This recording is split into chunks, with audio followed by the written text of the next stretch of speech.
કોડદ હાઈસ્કૂલમાં દ્વિવેદ કાર્યક્રમ યોજાયો। નસુરાના સ્વર્ગસ્થ ઈશ્વરભાઈ પટેલના પરિવાર દ્વારા ધી કડોદ હાઈસ્કૂલને સરસ્વતી માતાની મૂર્તિ ભેટમાં અપાઈ।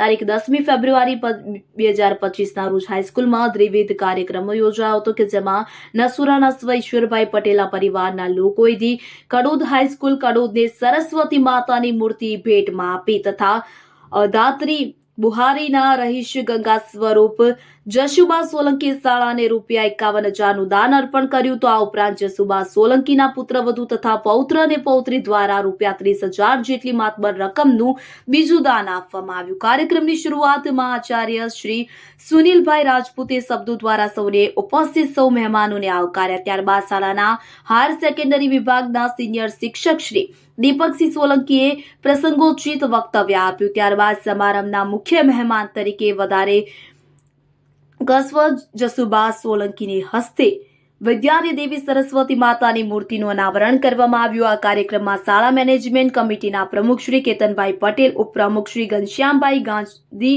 મંત્રી શ્રી પ્રભાતસિંહ દેસાઈ તથા અન્ય કમિટી સભ્યોશ્રીઓ અને મોટી સંખ્યામાં વિદ્યાર્થીઓ અને શિક્ષકગણ ઉપસ્થિત રહ્યા હતા। શાળા પરિવાર વતી દાતાઓનો આભાર વ્યક્ત કરવામાં આવ્યો હતો।